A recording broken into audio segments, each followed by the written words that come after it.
So, does this stuff work at all? Well, we're gonna find out. I'm gonna report back if it was any good or not. So far, I tried half the bottle, and most of the pellets are in the bottom still, I guess. So, not fair to give a review on it yet, and it doesn't apply to all situations, I suppose. I tried one of these years ago, and it worked for a while, but then it was a different brand too. But the car it was more expensive too. It's called like Blue Devil or something like that.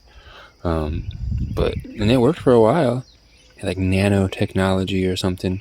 But then we broke down in the middle of like a desert, and only good tip I can tell you I learned from that is if your heater starts blowing cold, that means you're out of coolant or out of hot water, and you should definitely stop because your engine's about to blow up if you don't. So, I'll tell you that much. Or, I mean, if your heater doesn't work in general, it may just be plugged or clogged or something too. But if it was working and then it stopped working as you're driving, that means you're out of coolant and or water, whatever you put inside here. And of course, you never open this when it's hot. Some vehicles have an overflow you can use. I'm going to try to put mine directly into the radiator system though this time, once it cools a little bit. And yeah, so if this doesn't work at all, or if it ruins the vehicle entirely or something, or plugs it up, then I will note that, but I can't note it yet, but I will. I mean, like if I can, of course. This is on a V8 or a V6 3.8 liter. Also, in case you have a Chrysler Sebring 2007 or so, and you're missing the fuse box cover, let me show you a picture of this, because I've had to work on the blind without this before, and it's pretty nice to know what's what. So if this helps somebody, that'd be cool. Hopefully you can see this. Trying to focus in. You can probably pause it and get an idea of these spots. And of course your vehicle might be a little different, even if you have the same type sort of, but hopefully that will help you get an idea.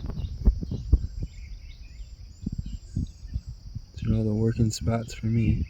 And you can always swap out a lot of these to test relays and fuses. Like, I know the starter relay works, so I could swap that out with the fan relay if I need to test the fan relay. Is that the fan relay? Oh, front blower motor. Might not be the fan relay. Probably is though. But yeah, you know, or like, I know the tailgate works, so I can swap that out with the power lift gate with the radiator fan fuse. Just to, you know, basic testing there. Pretty easy. Alright, I'm gonna put this stuff in there and I'll let you know if it helps or not. Probably helps some. Because I mean, you could even put some grass in there to stop a leak for a little while, or other little things to plug up little holes temporarily. Not that it's necessarily good for your radiating system and or the engine side of it. Because it doesn't just happen here. It goes from this into the engine and then over to the heater core way behind there, and then cycles back through. And there's a thermostat.